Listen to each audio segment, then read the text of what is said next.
is based in Arusha, in Tanzania. As I said, this is an ongoing process. And then the other area was the categorization of decisions. And the emphasis was on the binding nature of the decisions taken by the summit. And then on the Pan-African Parliament, the issue of the need for member states to ratify the Malabo Protocol to ensure its entry into force. Currently, 13 ratifications are still required to achieve the mandatory number for this Malabo Protocol to come into force. Then another area that was affected by the reform is, as I have mentioned before, the streamlining of the agenda of the Assembly. No more than 3 strategic items at each summit, and to review their frequency. And then the other proposal, which is still being implemented, is the establishment of an AU chairperson's troika, that is the outgoing, the current, and the incoming chair. So as to ensure continuity and the effective implementation of the Assembly decisions. I have also spoken already about the sustainable financing of the Union. As of now, we will be aware that up to 60% of the operational budget of the African Union is funded by external partners. I think a large part of that comes from the European Union. And then, of course, there is also an over-reliance on a few AU member states, the so-called Tier 1 countries. South Africa is part of the Tier 1 countries. And the 6 Tier 1 countries, as I will show later, contribute a very large proportion of the budget. You can move the next.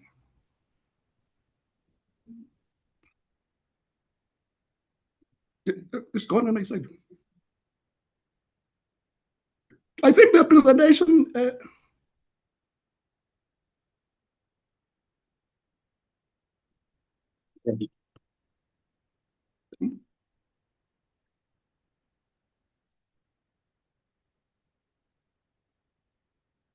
Then I move now, Chair and members of the committee, to some of the what we consider to be achievements of the process so far.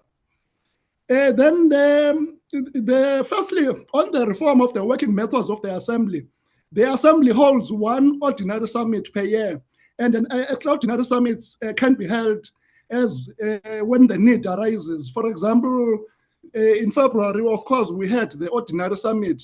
In August, Angola will be hosting an extraordinary summit focusing on peace and security issues.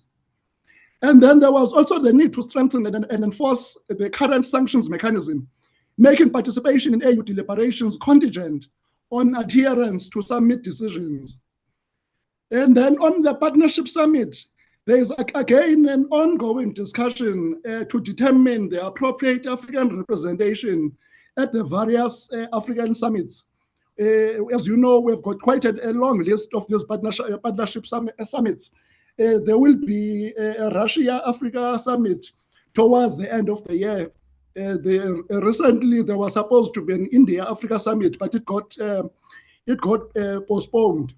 So the discussion here is about the appropriate level, whether all the African heads of state are expected to attend all these summits, or whether we follow what is referred to as the Banjul decision, where only a few heads of state and government from Africa will attend these meetings. And then the high-level panel on the APSA to review the AU peace and security framework was established. And they have already provided an initial report with some recommendations. Then there was also a focus on enhancing the process of selecting the African Union Commission's senior leaders, in particular the commissioners of the Union, so that it can be robust, merit-based, taking into account gender and regional diversity, amongst other considerations. Then the review of the structure, staffing needs, and conditions of service of the Commission should be undertaken to ensure alignment with agreed priority areas. This is an ongoing area, hence we mark it as partially achieved. And then, of course, the outcome of and the appointment of staff of the commission through the skills audit and competency assessment, the so-called SACA, was endorsed last year in the mid-year coordination meeting that was held in Malabo in Equatorial Guinea. So this was one of the achievements by the newly elected leadership of the AU. Then in January 2018, the Assembly endorsed the Committee of 15 Ministers of Finance to have an oversight over the budget. So South Africa is a member of this F15. So these are some of the functions then that they undertake: deliberations on the budgets, mid-term performance report, AU staff performance management, short-term contract analysis. So generally, these are the functions of the Committee of 15.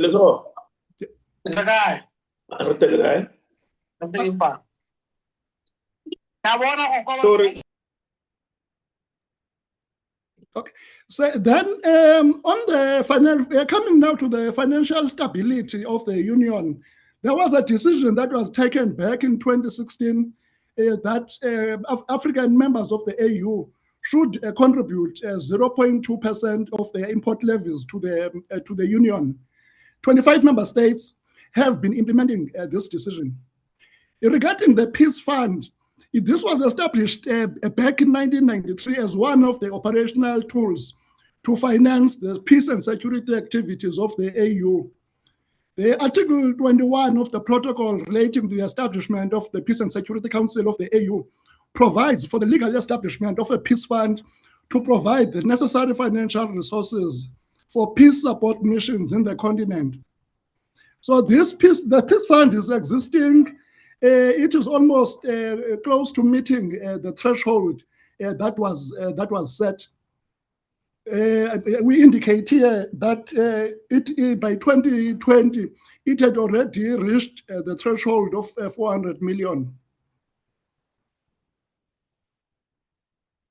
Then the golden rules were also adopted by the AU Assembly back in January 2018.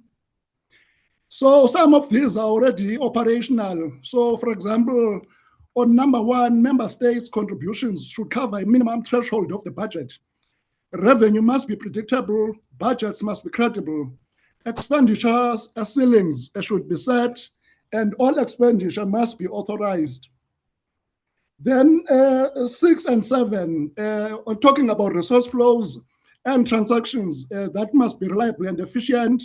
Reporting should be an integral part of the financial management process. And the last one, there should be a centralized process for engaging our external partners.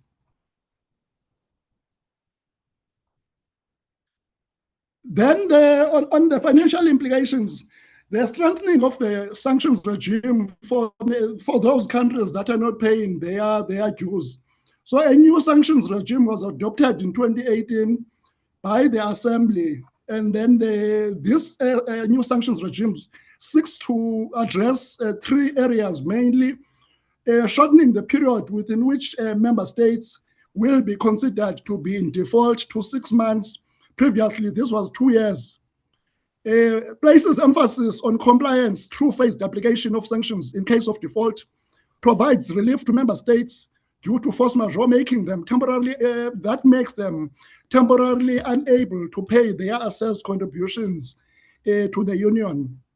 In terms of AU mandates, these have expanded considerably, reflecting the growing ambition of Agenda 2063 and the increasing demand for continental coordination across agriculture, health, infrastructure, trade, and peace and security. Whilst the mandates are expanding, we note that the financing is still a challenge. So in 2020, this is the last year of the current scale of assessment. So a new scale of assessment for 2027 to 2029 is under review. And there are a number of options that have been presented to try to ensure that we have a better scale of assessments that meets the needs of the union, but is also fair to all member states. In terms of the current scale, we contribute 7.5% as part of the Tier 1 group of countries through our assessed contribution. So the dynamics here that are important to note, as I indicated earlier, the 6 Tier 1 countries, South Africa, Nigeria, Algeria, Morocco, Egypt, and Angola, they shoulder almost 46% of the AU budget. What is of concern and what we've been noting recently is a reluctance by some of the AU member states who have graduated technically to Tier 1, but they do not want to move to that category and pay more, even though their economies have been growing over the years. So this is an ongoing discussion amongst us as member states of the Union to encourage these countries that are supposed to be in Tier 1 to rise up to that responsibility.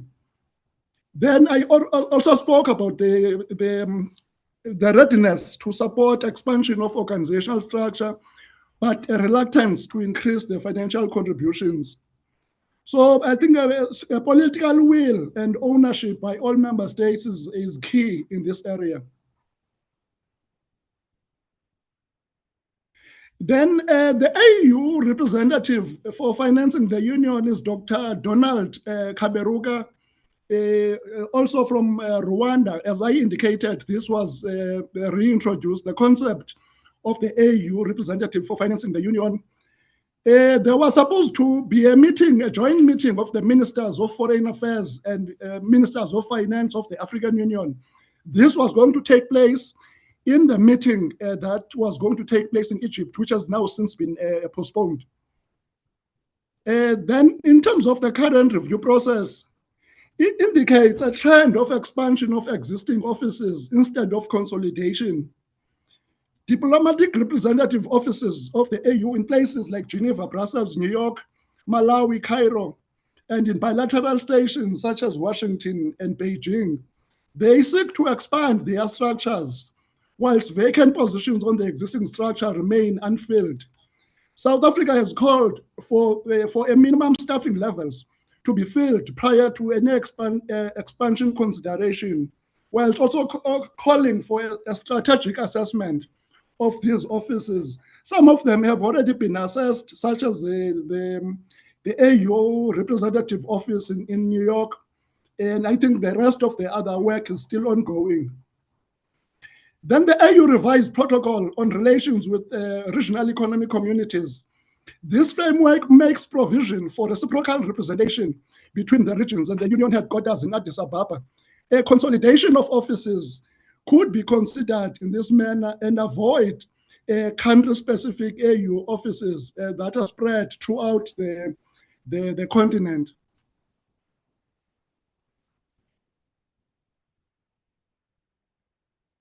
Then the AU liaison offices, there are 14 across the continent, of which just over 50% were reviewed by consultants. So as part of this institutional reform, the AU did appoint consultants to review the various offices. And this, part of their recommendation, of course, was that some of these must be closed because they have outlived their mandates. This is, however, not a very easy thing to do, because the countries where these offices are based tend to be reluctant when they are being asked to close them. So it's again an issue of political will amongst the member states. And then in terms of repurposing these liaison offices, the idea is to retain the existing offices, staffing them accordingly and advancing the peace and security issues, primarily through other portfolios that impact on peace and security, e.g. on environment and migration issues. This approach, of course, also requires coherence and engagement amongst all the relevant commissioners of the AU. South Africa's role, I think I'm coming towards the end of the presentation now. South Africa's role in the process, given South Africa's foreign policy priority of consolidating the African agenda, we have an integral interest in the success of the reform process, and we will continue to be actively engaged. We prioritize domestic resource mobilization as a key enabler of sustainable development, economic growth, and long-term fiscal reliance. Effective domestic resource mobilization is essential for reducing the dependence on external financing and ensuring greater African ownership of the priorities that have been set. The decisions taken on the reform process will have long-lasting impact on the AU and its ability to deliver on the mandate of Agenda 2063. Therefore, bold decisions will be required by member states. We recognize that there is a clear political ownership in the Union in contrast to financial ownership. As a Tier 1 country, South Africa has an added responsibility amongst the other Tier 1 countries to ensure financial discipline and prudence in respect of the funding of the institutional reform process.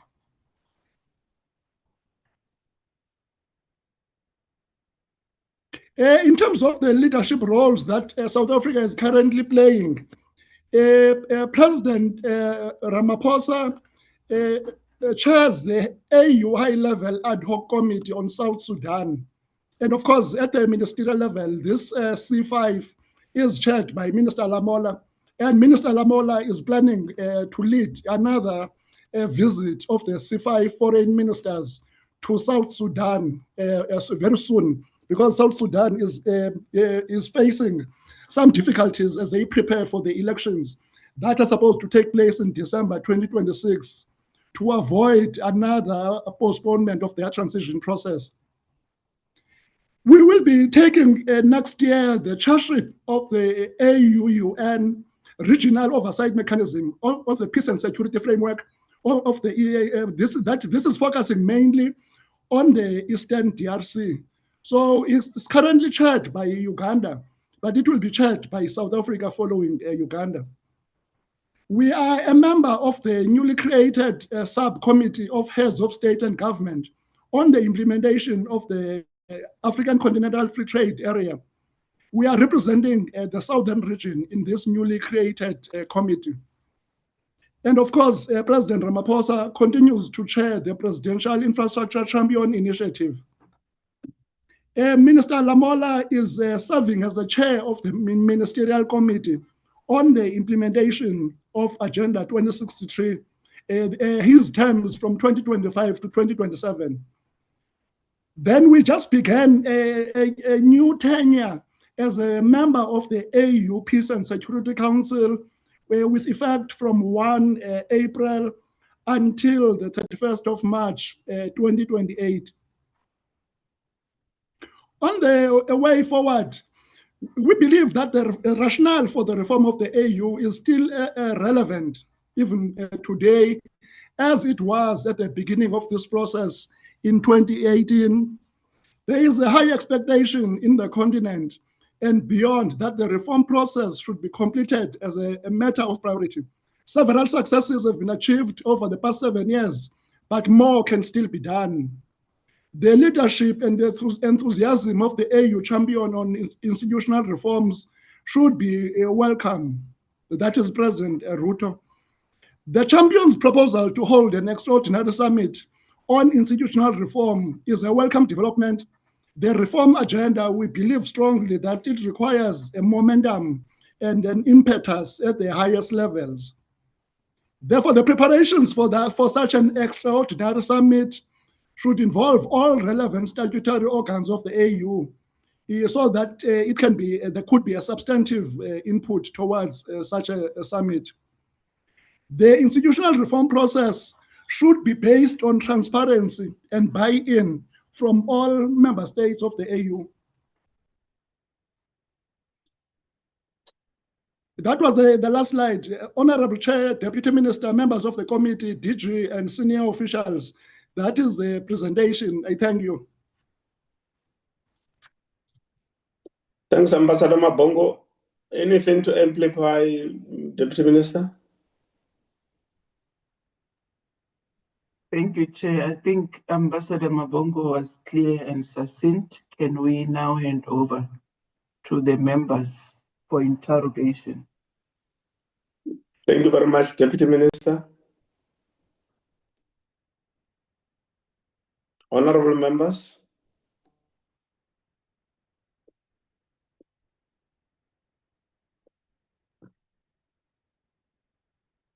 Honorable Douglas. Hi, good morning, Mr. Chair.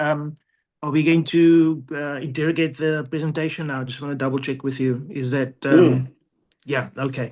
No, thank you very much to the ambassador and to the deputy minister and to the team. I think it was a good presentation.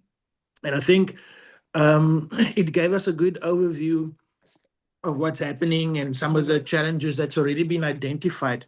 I think some of the challenges that I've identified rings very true, especially in terms of the Agenda 2063, and that's very, very slow. And I think that one of the challenges that I have in just picking up on some of the recent issues we just discussed is, I think that we are being a little bit too lenient on the members that are not contributing towards their fees. An organization like this and the ability for us to reach Agenda 2063 is actually dependent upon the financing, Mr. Chair.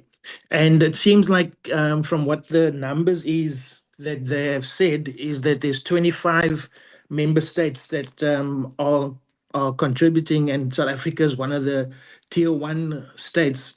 But I feel like that's like less than half of member states of the AU, or of the number of states on the continent. So I think that, if half of Africa is not taking this thing seriously, it's a really, really deep concern for us as MK, because that doesn't speak to a understanding of how important the Agenda 2063 is to the people on the ground. That speaks to me to more of an elitist mentality than it does to the fact that understanding that we cannot achieve the goals that is set out in Agenda 2063 if we do not have the financing for it. So I would like to know from the department what more can we do besides the 0.2% of import tax or whatever, or the sanctions, the regimes that are being spoken about, because these things don't seem like strong enough. Even the force majeure, these are small little taps on the wrist, Mr. Chair. It's not going to bring about change. Our people are suffering here, though. We got a better use for that money as a tier 1 organization. Maybe the tier 1 organizations that do pay should withhold their money until at least 70% of the organizations have given their money, so that we make sure that the people that are not paying pay before we contribute money. And if they don't pay it, then the organization must suffer. I think at some point the force majeure must be more about consequences for everybody. Then, so I think from the perspective of where I am, Mr. J, I think that we need to do more to make sure that people are paying their dues. So, Mr. J, also, I want to thank them for everything that is happening. But, we must make sure that we understand that the international system as a whole is undergoing profound change. Whether it's we all know what's happening in the news in terms of international relations. We see the war in Iran and the Middle East. We see what's happening with the Strait of Hormuz and its effect on the global energy sector and where we are at and how it's impacting our people. We see how the Venezuela situation hasn't been resolved. We have a sitting president was kidnapped and is still on trial illegally, and that's against international norms. There's piracy by states against other countries on the high seas. This is against international norms and standards and laws. We see the violation of human rights, genocides in southern Lebanon. We see genocides happening live. But the AU reform doesn't seem to take that into account. And we need to also see how does, the same reforms that we want in the AU, we need to then also see how it impacts, things like the institutional norms in the United Nations that affects Africa. We're not a part of the United Nations Security Council, and even that council is toothless because they just veto things that they do themselves. They can participate in terms of a genocide in Gaza, participate in providing logistics and killing people, and then just veto their own crimes. This is not a system that is designed to stop wars. It is or to stop genocides. It's a system that is toothless, and unfortunately, the AU has fallen into that same category. As far as I'm concerned, Mr. Chair. So, we need to make sure that when we speak about reforms, that it actually has practical implications on the ground. There's a lot of us that feel like, when we go to these structures, like I was the IPU in Geneva last year representing South Africa, and I was in SADC also in November last year. I just feel like there's always at least half of the people that are putting their own personal interests above what's in the best interest of the region or of Africa and the African states. And so, we must understand that the world is in a different shape and we need to start unifying as Africans. We need to understand that the divisions that was created by the scramble of Africa is what put us here. And the reforms that we're currently seeing doesn't really, help us to see the urgency of what is happening in the global stage, Mr. Chair. So, I just have a few questions that I'd like to ask just pertaining to that, Mr. Chair. And those questions revolve around where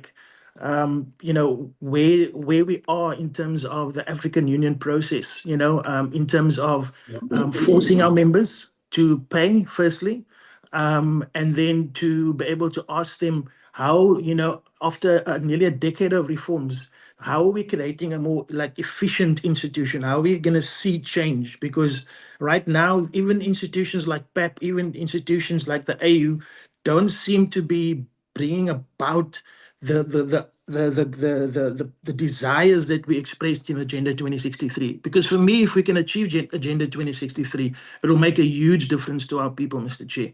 So financing, we need to make sure where that money is coming from, and we need to use our financing as a tool to make sure that we ask people to do something. And we're in this world of renewed geopolitical competition, and there's people that have put military bases on our continent, and there are people that are playing for our strategic minerals and are funding wars on our continents and are fighting and meddling in our political systems. These are issues that I want to see come out in how we're going to do our reforms, because there's a new scramble for Africa and for our resources, because our resources are at the center of the global economy in the future, around rare earth minerals, around the things that are needed to make missiles fly. That's what we have a lot of, and the world doesn't. So, we need to make sure that we start looking at the reforms more urgently, because these changes are happening right now. And the frequency of the meetings, I think it's once a year or once, and unless it's done, and then there's this one on peace and security that's being asked for. I think that's a very good move to discuss something like peace and security, because it's with its global ramifications. People are being invaded in Africa, and we need to stand together now and say, okay, enough is enough.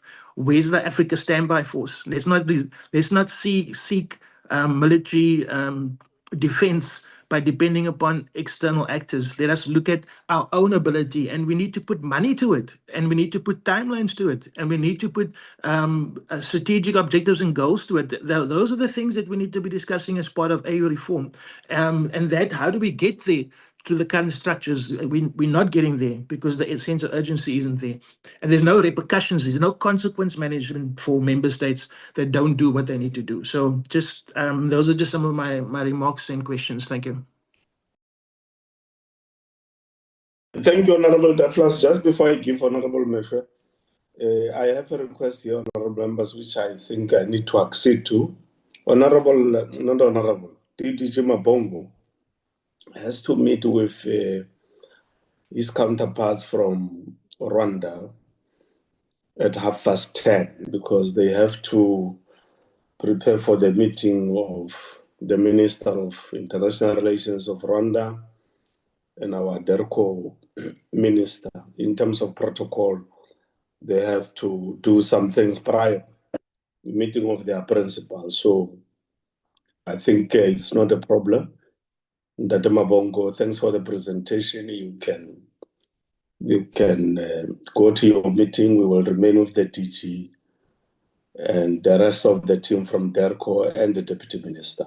And thanks very much for a very good report, Dr. Mabongo. Dr. Mesha? Thank you very much, Chair. I appreciate it. Yes, thanks, Dr. Mabongo. It's amazing. Dr. Mesha? Ke leboga Mulus Tulu. My question also is tied to what Honorable Douglas asked regarding the non-payment of some member states. It is definitely unfair that only 25 member states would contribute and carry the vision towards this Agenda 2063. Now, my first question is whether all these other member states that are not contributing participated in contributing towards the goals of the Agenda 2063.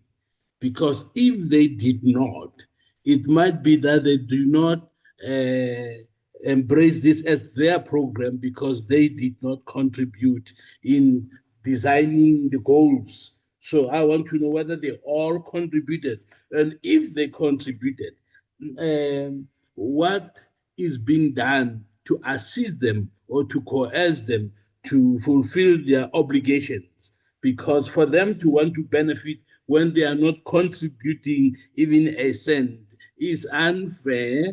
Measures have to be taken. They need to be. My colleague is correct when he says the other member states are lenient towards these who are not paying a cent, and we are dealing with adults and not children. So adults must be made to remember that they are responsible. There must be responsible adults. Now, if they have problems that are hindering them from contributing, what is the body, the AU, doing to assist them to overcome their problems? Because ultimately, every member state must be seen to be contributing and ensuring that all these Agenda 2063 goals are achieved for Africa's benefit. Thank you, Chairperson. Thanks very much, Reverend. Thanks very much. Honorable Smith, over to you.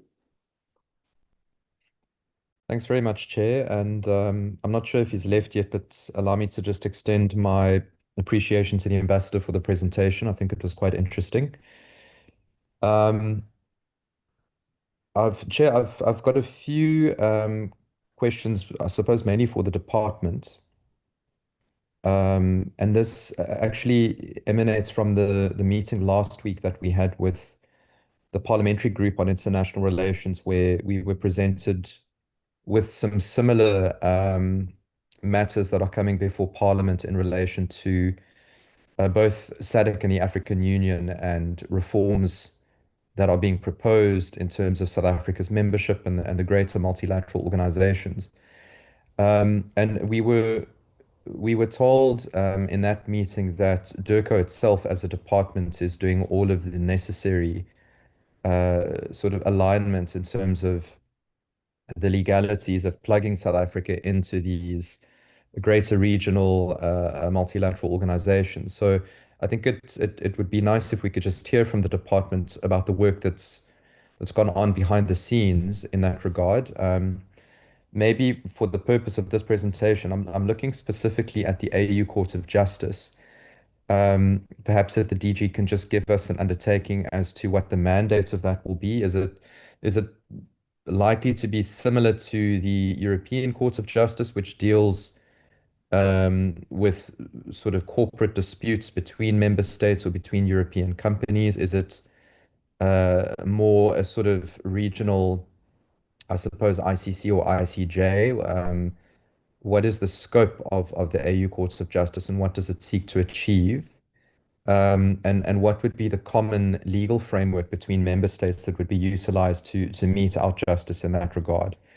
I think that would be quite interesting to hear from the department, and what legal or perhaps constitutional implications that would have for South Africa.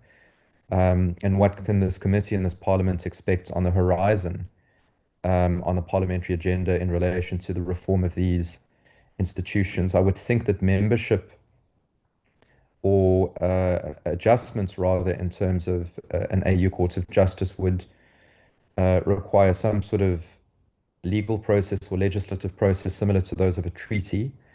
So it would just be interesting to hear what work is being done behind the scenes by the department just to prepare our country for that. And then, Chair, as I mentioned, just maybe if the department could just expand on the mandate of the AU Court of Justice, or at least what South Africa would like the AU Court of Justice's mandate to be, that would be quite useful. Chair, the other issue that I have is more a comment, and it's around both South Africa's perception within the African Union, and South Africa's ability to be effective and carry any weight in the African Union. And just to speak about our perception, I mean, at the moment, I think it's quite important to note that,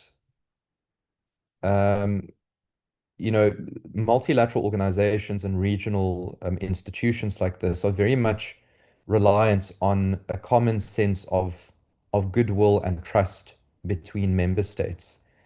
And given the state of rampant xenophobia in South Africa at the moment, and I happen to see a lot of the sentiment from other African nations as we went into the World Cup opening match a few days ago, that South Africa is not really being painted in a very good light in light of these xenophobic riots. And rightly so. I don't really see how other African nations could trust South Africa to be collegial, to carry that sense of goodwill into these multilateral fora when the sentiment on the ground among our citizens reflects something very, very different.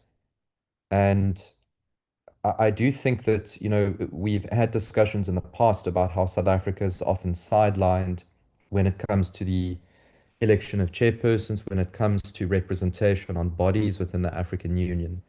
And I just wonder to what extent DIRCO is paying attention to how South Africa is being perceived in the African Union, and how the xenophobic unrest is really adding to that sentiment and actually undermining South Africa's ability to have any effect in the AU as a member state, as an important member state. And Chair, the second point that I made about the weight, the competitive advantage that South Africa has always had, and to speak quite frankly, is that we've had a large economy. We have been able to routinely make our membership contributions in terms of financial supports. And we have always had the most robust military, which has been used in various regional missions for peacekeeping purposes, both within SADC and the African Union more broadly. But economically and in terms of military might, South Africa is quickly being overtaken by other African member states. And I don't think that we can just assume that South Africa will continue to hold as instrumental a position in the AU going forward as it currently does, or as it always has. And, until we can address the domestic issues at home, until we can deal with our crumbling defense force, and until we can grow our economy to be competitive, or at least as competitive with African counterparts, I do see South Africa's influence in the AU waning over the next decade, which is something that we should be concerned with. If we do want to champion the values of our own constitution through multilateral organizations, we cannot do so from the back seat or from a position of weakness. And I just wonder to what extent DIRCO is paying attention to this, and to what extent this risk is informing policy and government decisions in other departments, particularly DTIC and the Department of Defense, maybe even more broadly in the Department of Home Affairs. Because it just feels as if the sustainability of South Africa in the AU and in SADC moving forward, given these risks that we confront as a member state, is something that we should be sitting up and paying attention to. I just wonder to what extent DIRCO is aware of that, and if any action is being taken to address it. Thank you. Thank you, Honorable Smith. Honorable Mhlongo. Thank you, Chair. Greetings to your good self and all the colleagues once again, Chair. Chair, on the presentation, I saw where we're talking about Pan-African Parliament, I really wanted to ask that since I think I shared a sentiment with Honorable Smith and Honorable Douglas, that it seems like South Africa has been overlooked in terms of strategic positions in the regional bodies. Perhaps because is I don't know if it's influenced by our stance on xenophobic issues, on xenophobia and the current issues happening in South Africa. I remember in April, Chair, this year, they were electing the leadership of Pan-African Parliament. South Africa was contesting for the position of the fourth vice president. We were contesting, I think, against Angola. And you will know the rich history between South Africa and Angola. I don't think it was necessary for us to contest each other as, between South Africa and Angola. We should have taken a different approach, negotiated better. What happened there, maybe Terko can take us into confidence as to what happened, because they were leading those negotiations and the campaign in Pan-African Parliament in that regard with the leadership contestation. Then I want to speak about page 9, page 18, Chair, South Africa's leadership roles. The presentation says that South Africa will use the following leadership roles to advance main aspects of the institutional reform processes. What are those aspects that DERCO has identified that will be advanced by South Africa in that regard? I'm really interested in knowing that what we've identified as South Africa and as aspects that we can champion. And how far are we, Chair, with regards to implementing Agenda 2063 as South Africa in terms of having is access or traveling of people and goods in Africa? How far are we with that? If there are challenges, what are the challenges? How can this portfolio committee influence the sister departments like Home Affairs, who are responsible to ensuring that the Agenda 2063 is implemented? What can we do as this department to ensure that we influence Home Affairs to implement Agenda 2063 in terms of having one-stop borders and making sure that there is of traveling of goods and people in the African continent through the borders of South Africa? Thank you, Chair. Thanks, Honorable Mhlongo. Just from my side, Honorable Deputy Minister and your team, the European Union, it took them, if I'm not wrong, more than 40 years. Okay, there's a hand, Honorable Chetty. My apologies, Chairman, when I was speaking after you. Yeah, Chair, I've been covered mostly by some of the other colleagues, but I think it's important we also raise this issue around the concern raised by Don Mhlongo as well about PAP. Chair, we made it very clear, even in our debates, about the amount of money we as South Africa are spending and whether we are really getting our true return on investment for the money that, as a department, we are spending. Chair, the money we are spending is not a pittance, it is not petty cash. It is in the amount of billions in rental and whatever services we provide as in security, as well as transportation and logistics for the hosting of the Pan-African Parliament. And I share the sentiments with what the Honorable Mhlongo said, because we and myself and the Honorable Litchfield, who serve on PEP, were both very, not unhappy, but disgusted at the manner in which, as a host nation, we were treated. Chair, we did raise the concern that we foot the bill for PEP. And it's what has been recognized as a key role player on the African continent, in the African Union. Without South Africa, there currently, and I will be bold enough to say, without South Africa, there is no PEP, because we are bearing the cost for everything. And Chairperson, to be disrespected in the manner that we were, the contestation for the fourth vice presidency, there was an agreement which was reneged on. More importantly, Chairperson, when we asked them as PEP to recognize both the historical contribution of Nelson Mandela on our Freedom Day, as well as to recognize the workers of this country on May 1st.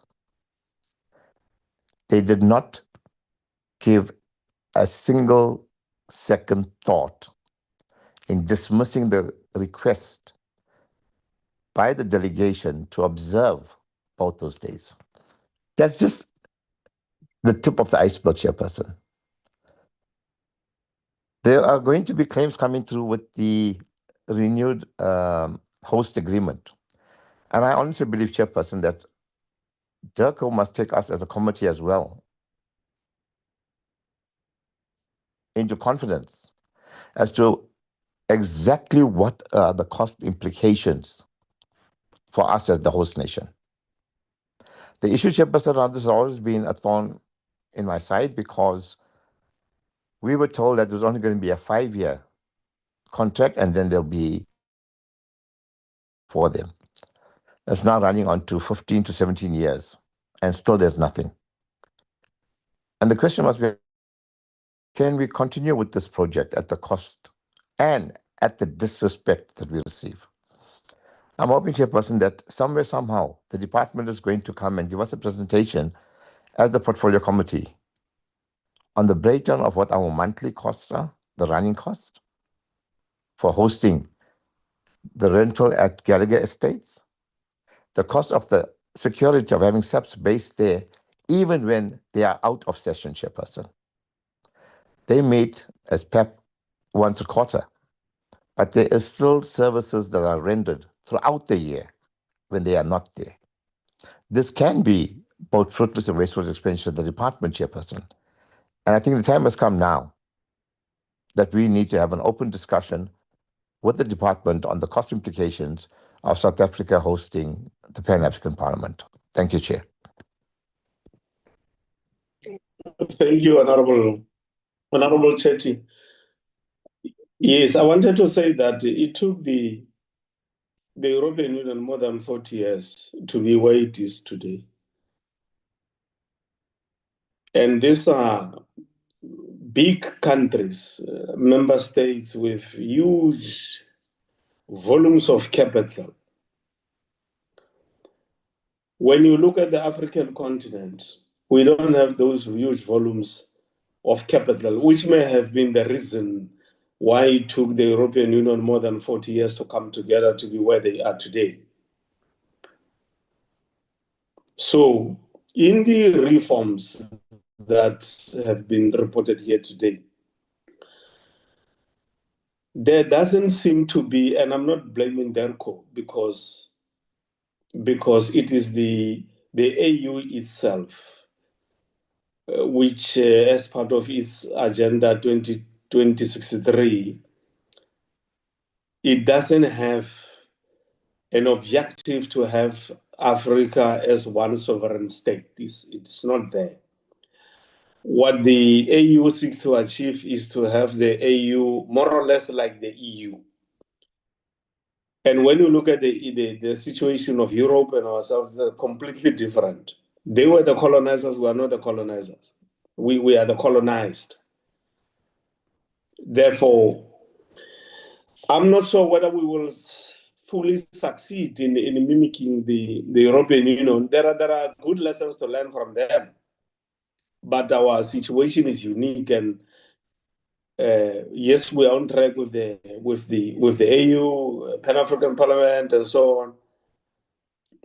But my thinking, which I want to put on the table, and DIRCO doesn't have to respond to it, they can just table it wherever, is that based on the developments now, and some members have spoken about this matter earlier, I'll just request honorable members not to use the word xenophobia when we debate these matters of tensions and frictions which are a consequence of challenges around immigration, which is a consequence of the levels of poverty and unemployment broadly in the African continent, particularly in SADC. So we have an immigration problem, not a xenophobic problem, just to correct some of the members who spoke earlier on.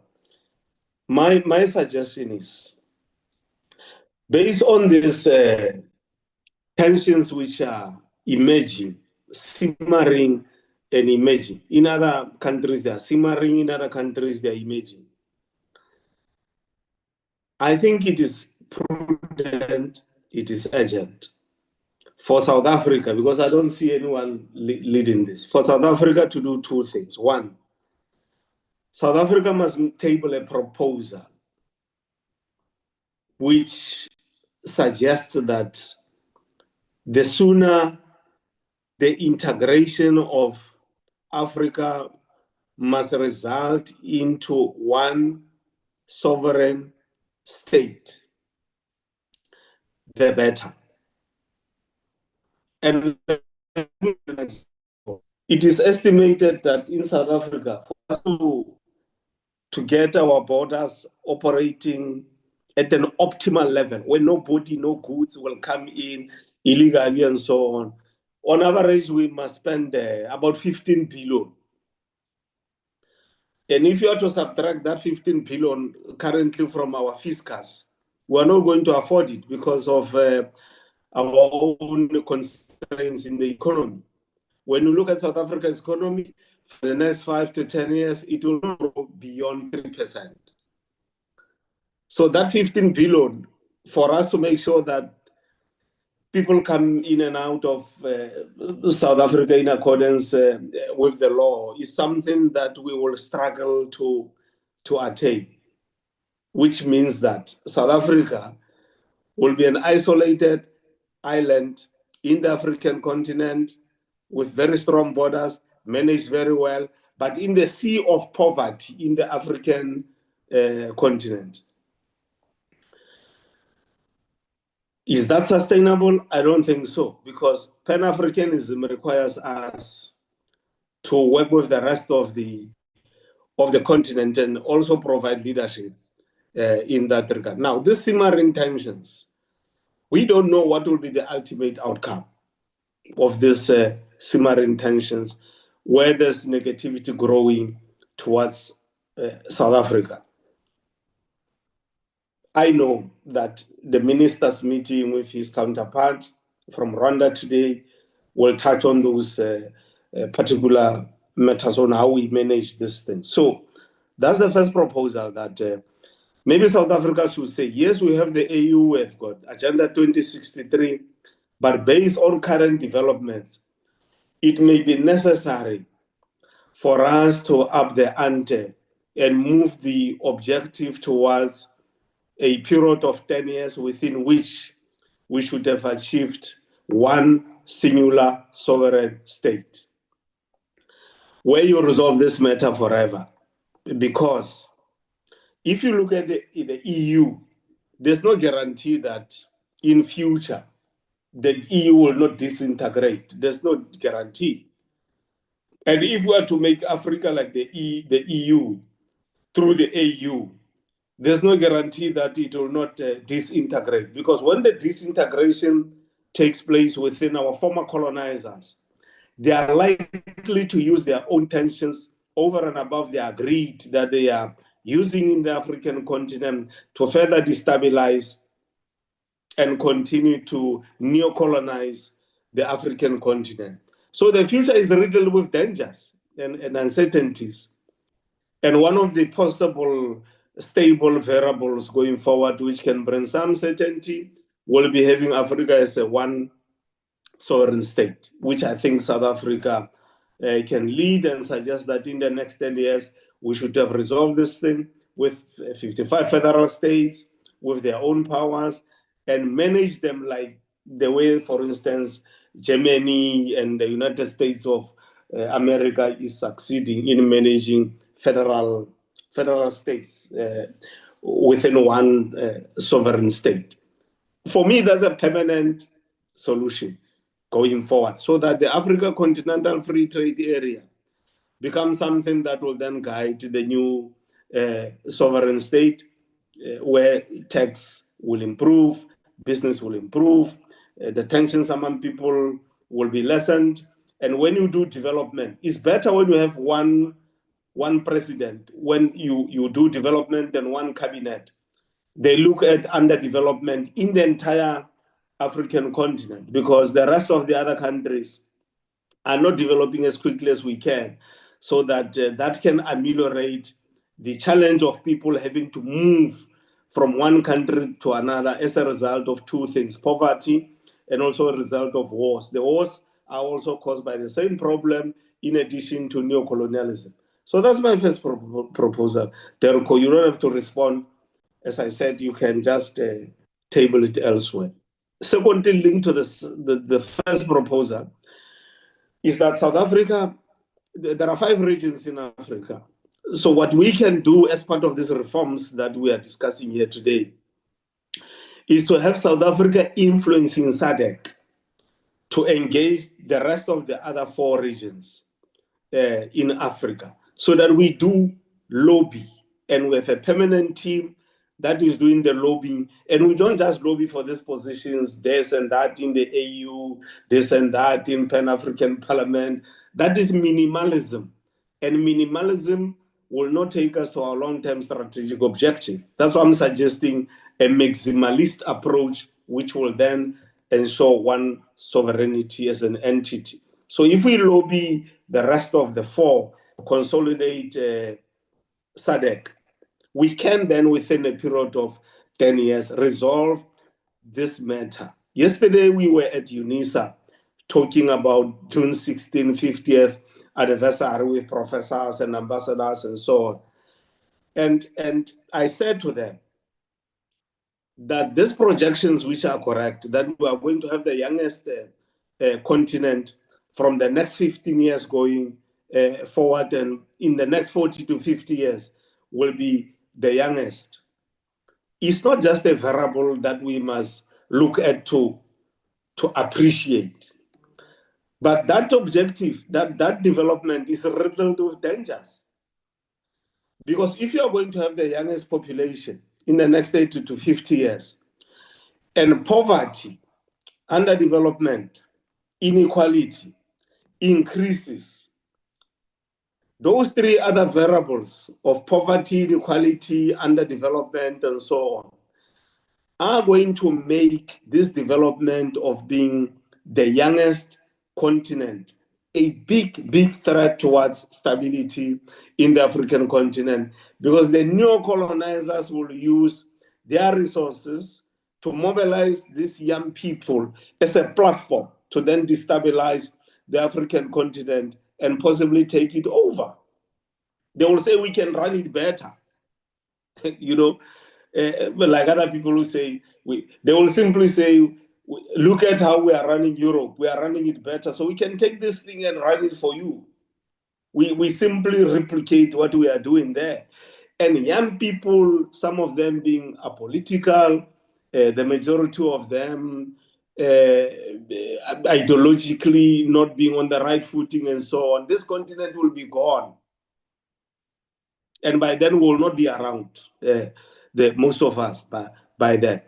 So I'm worried about that future, so that we no longer talk about these payments, this country is paying, this one is not paying. They don't have the capital. They can't raise the capital. Over and above the capital, when you look at corruption index in the African continent, in other countries is very high. And that corruption index is going to get worse, which means plunder as a consequence of access to whatever resources that are there within states and private sector and so on. It's going to get worse. Therefore, the scenario becomes a worst scenario for us, Deputy Minister.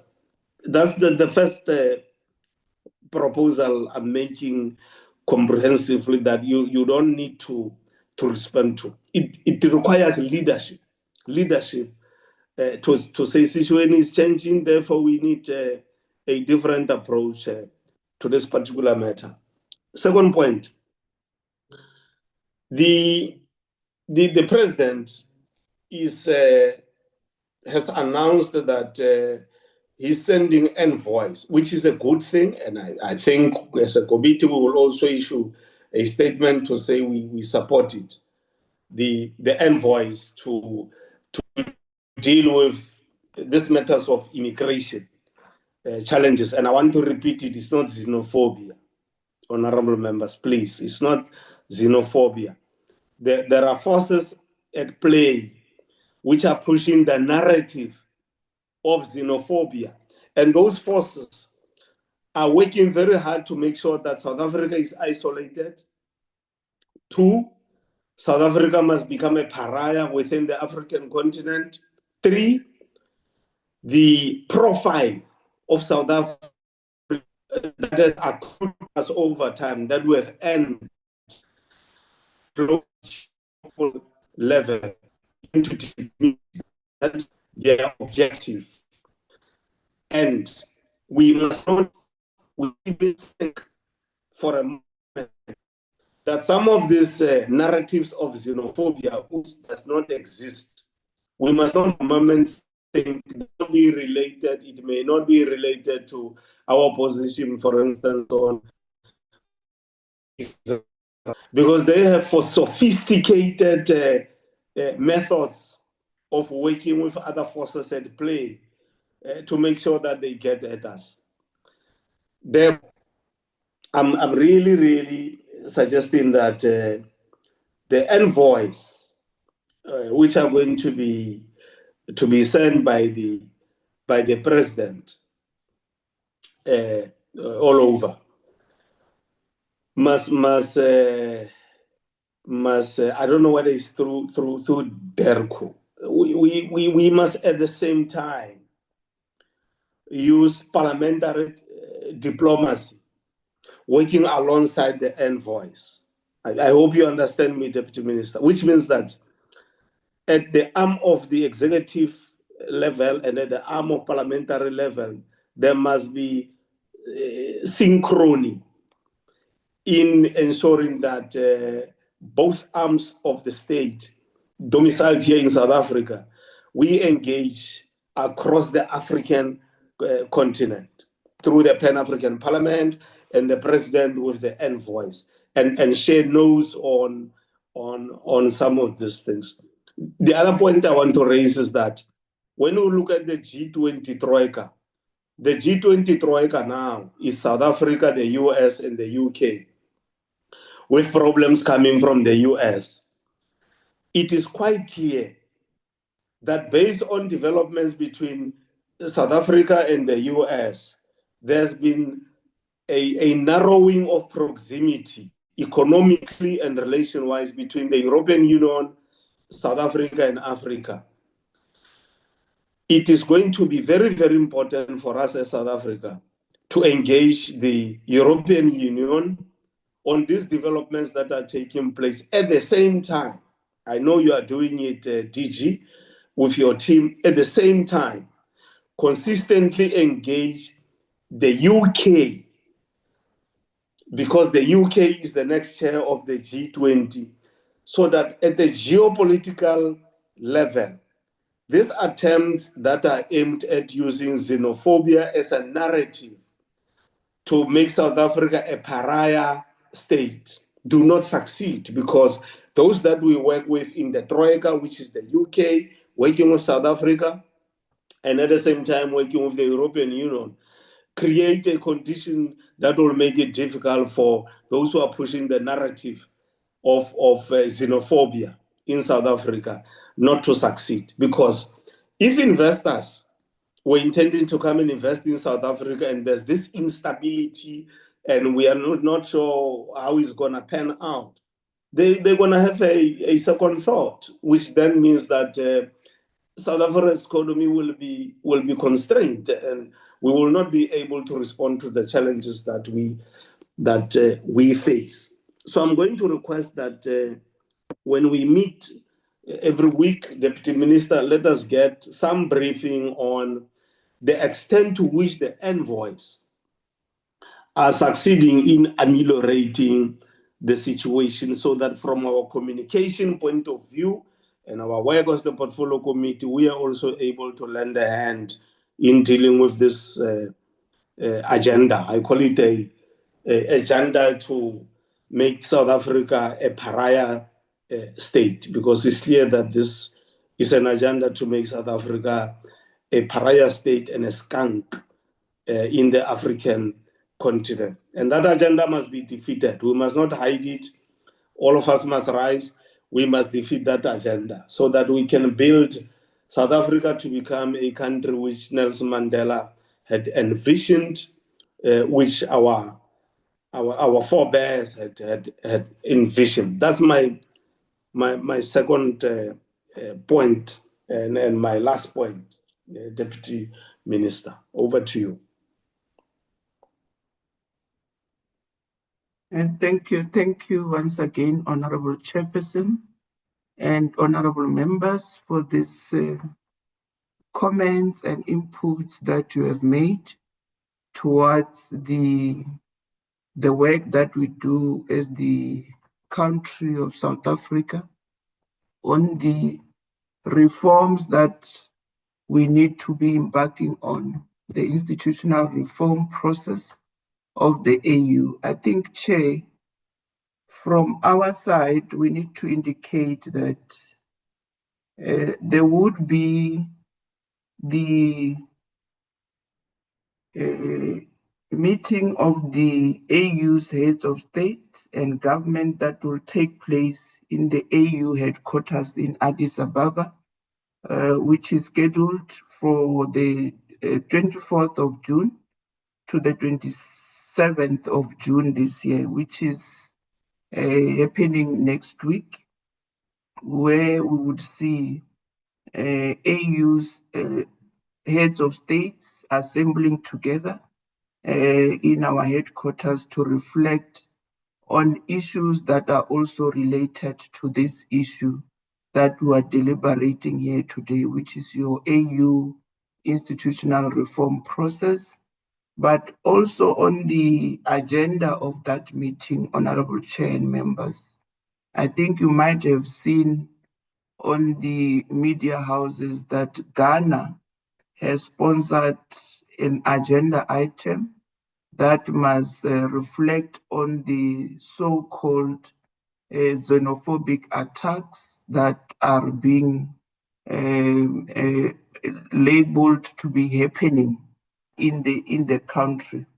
And our president, together with Minister Lamola, will also be representing our country in putting matters into proper perspectives in terms of the current developments that are happening in the country. But also, Chair, prior to that meeting of head of states, which is scheduled for those dates that I've alluded to, there would be a meeting of AU foreign ministers that must sit a day before that date, which is the 24th to the 25th, for those foreign ministers to prepare the agenda for the meeting of the heads of states that will happen on the 24th to the 27th. So we are working together with the presidency on that approach, Honorable Chair, and we will then go to the AU and really put the position of South Africa on the issue that is currently happening in the country.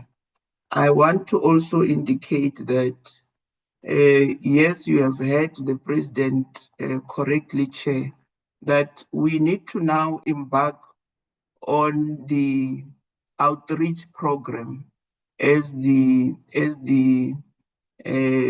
members of cabinet that is aimed at focusing on having our diplomatic engagements with our counterparts in the continent, so that we continue to dispel this notion that seeks to suggest that South Africans are xenophobic. I think you are clearly categorizing the situation that we are faced with currently as a country.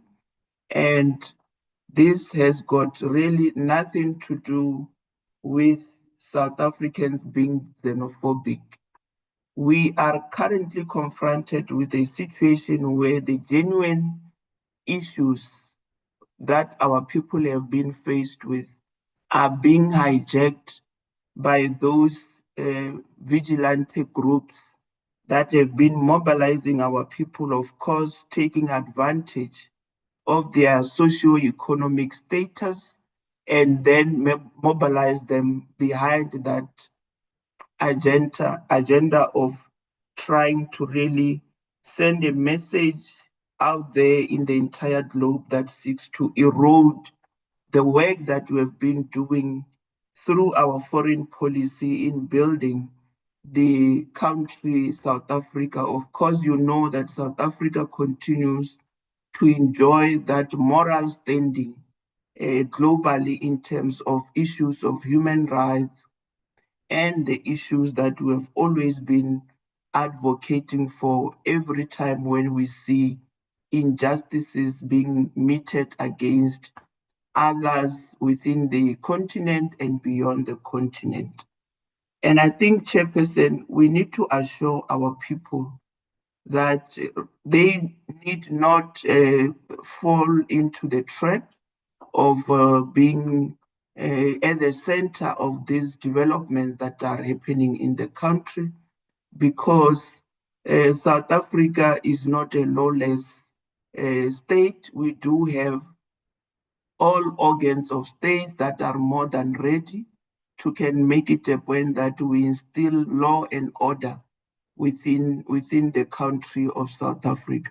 So we are literally urging our people to refrain from taking the law into their hands, and they must then be urged to give space for our law enforcement agencies to deal with the issue of verifying whether people are legal in the country or illegal, because it's not everyone who has the capability and the capacity to can deal with that. We do have our dedicated team that is working together with other sister departments within the current framework of the interministerial committee that has been established by the president to deal with issues of migration in the country. And I need to indicate, Chairperson, that indeed I want to agree with you that migration is a global phenomenon. People always move from one country to another for various reasons. And I think even here in South Africa, South Africans must appreciate that we do have South Africans who are now, as we speak, studying and also working abroad. So as we continue to really look into this issue, we need to appreciate those realities that indeed migration is a global phenomenon, and our people need to always have that at the back of their minds, because our people travel to seek for greener pastures and also to deal with issues of their individual development at an academic level. So how do we then work together with all African member states and start to work towards regularizing these movements of our people from one country to another? So that is, in essence, Chairperson, what we are going to be preoccupied with. And I want to welcome your earlier suggestions and your proposals, where you said, as we continue with this envoys that we are going to be undertaking to various African countries, how do we then rope in the parliamentary arm of the state in that process? And I think it's a very good suggestion, Chairperson. Will make it a point that with our next engagement in the continent will then involve the Portfolio Committee on International Relations, and also keep you updated as well on the achievement of our special envoys so that all of you can appreciate where we are in terms of building that unity of the continent of Africa. Chair, I would request that the DG and the team also come and clarify all those comments that were seeking clarity. And then when there is a need for me to come back, Chair, I would gladly do that. But I think some of the issues are more technical, especially on the issue that has been raised by several members here, that has to deal with member states that are not contributing to the work of the AU Commission. What needs to happen and what can we do? And also the issue of Pan-African Parliament, its engagement in the country. How do we then report to the Portfolio Committee on the cost implication of us having to host that Pan-African Parliament engagements in Gallagher? I think the DG through the CFO can be able to clarify and update members in terms of the cost implication of us having to host PAP, and also the issue of how do we deal with the issue of lobbying generally within SADC and other regions within the continent in terms of fielding our candidates for all those positions that might be contested. DG, can we talk to these issues and see to it that we clarify members on those areas of concerns? Thank you, Chair. Thank you, Deputy Minister. So I think on the reforms, in the context of the reforms, I think it's important. I think the Chair has laid a good basis for this, and making the comparisons with the European Union. So the European Union, in its 40 years of existence, which was primarily formed to stop wars between the major European powers, has moved over those years to cede some of the national sovereignty to the EU, both to the Council and to the Commission. And that gives European member states the ability to influence through law what happens in the EU. The African Union at this stage, we do have the Constitutive Act, but no African state has ceded any form of sovereignty to the AU. So the engagements about reform is really collegiate at this level. It really depends on compliance by member states. And the enforcement capacity is an innovation. So, for example, when member states do not pay, they are sanctioned. And those sanctions may seem little at this stage, but it does have significant impact when member states cannot participate in bodies of the African Union, cannot participate in discussions, cannot engage in resolutions. But we hear the recommendations by members that the sanctions may be weak, and we may want to, through South Africa, through the Executive Council, may perhaps revisit the kinds of sanctions within a largely collegiate environment that will effect behavior change. And I think that's an important point that has emerged from this. In terms of the tier one countries, so the tier one countries or other major funders are sort of informally engaging with each other to ascertain what extent the tier one countries or other major funders could exert more influence in ensuring more accountability from other members to pay up. Withholding funds at this stage has not been on the agenda because it's not in the interest of South Africa and the other tier one countries to weaken the African Union. So it's really about ensuring that the resource base is improved. As was indicated in the presentation, there's a significant aim is to reduce dependency on donor funding. The fact that the AU receives a lot of its money from external donors means that the agenda itself can be influenced. And when South Africa, through former Minister Nkosazana Dlamini-Zuma was the chair of the AU, there was a significant attempt to create the mechanisms, the rules for self-financing, and to weaken the dependence, which is a risk on donor funding. And donor funding is still an issue. So the discussions about how member states finance the AU is important, and that's why the sanctions has come up. We note that this is, in terms of the reforms and the institutional component of it, has not gone far enough, and we will take that forward. On the champions, there was a question on the champions. So South Africa does champion components of the agenda. So we are the chair of through our Minister Lamola on Agenda 2063 to look at the implementation of Agenda 2063.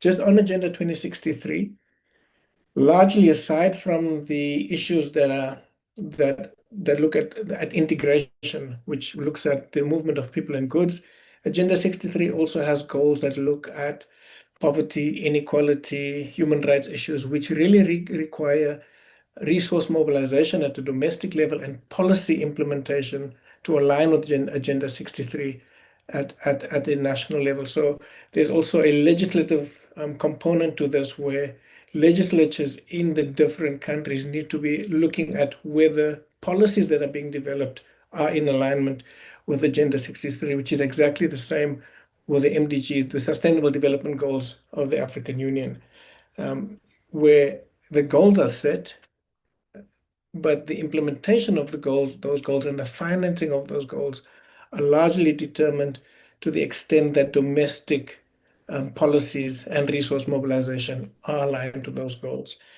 What DIRCO and others do is to ensure we collate the alignment and present them back, but perhaps more work could be done in ensuring that policies are also not just aligned to the NDP, but also to these important global goals. There was a very specific question on the African Court.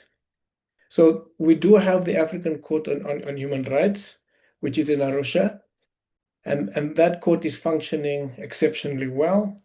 The Malabo Protocol sought to introduce a chamber to that court, which is through the African Court of Justice, which could merge the two.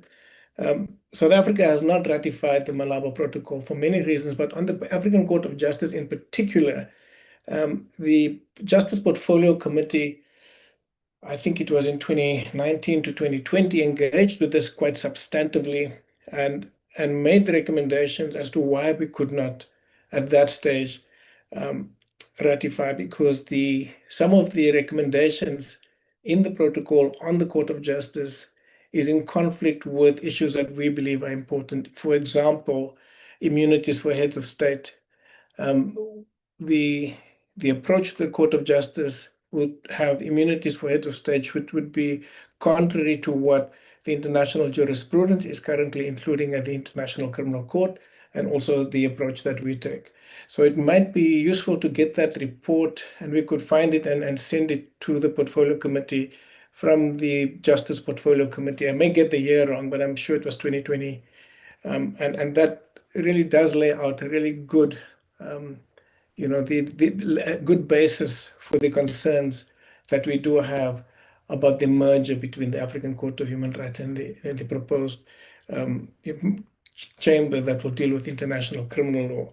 So, I think Honorable Smith asked on that. On the Pan-African Parliament, again, I think we do need to come back and look at what is the costs and benefits of hosting international institutions and including the African Parliament. There's a political benefit. There may also be a political cost. There's an economic cost, but there may also be economic benefits. So I do think that we need to come back and present this in a more thorough way so that we can outline what the key issues are.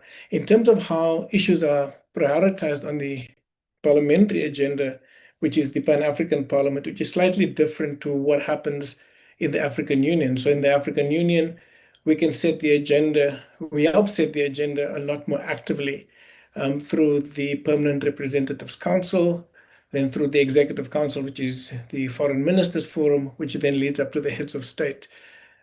because that's when national issues are brought to the agenda. As DIRCO, we have lost less influence in what happens at the parliamentary level. Perhaps we should be engaging with the parliamentary reps on how we can assist in shaping some of this going forward, because obviously the legislatures have a different engagement through the PAP than the executive is having through the African Union formally. Chair, I think it's worth noting that on the champions, so I did mention that we do champion the infrastructure agenda through our president. We have championed the COVID response, but it's important to note that we do have a commissioner that's in charge of infrastructure on the continent. It's a South African, formerly a staff member of the TTIC, and in fact, she's on secondment, even though she was elected as the commissioner. So we do have that space as South Africa to influence what happens from a very critical economic development enabler, which is infrastructure development on the continent. Similarly, the AfCFTA is headed by our South African, and that is the crucial engine for other means of integrating trade between African countries, including how trade is facilitated through policy, and then that includes payment systems. So I do hear the concerns about South Africa being marginalized, but we do play significantly important roles in some of the key areas impacting on economic development as led by the AU, and that we are still, we serve as we're going to be serving as the chair of the Human Rights Council, which is mandated by that position, was elected at the General Assembly, but we were the AU and endorsed by the African Union. So I do think that while the challenges, as pointed out, that emerge through migration now and also historically has always been there, the role of South Africa is still respected. And as the Deputy Ministers pointed out, we will be engaging with other states through the AU, through SADC, and also through one-on-one engagements with foreign ministers and heads of state through envoys to ensure that we maintain that position as much as possible. DM, I'm not sure if I covered all the questions. Perhaps the CFO wants to come into the details of the Pan-African Parliament funding.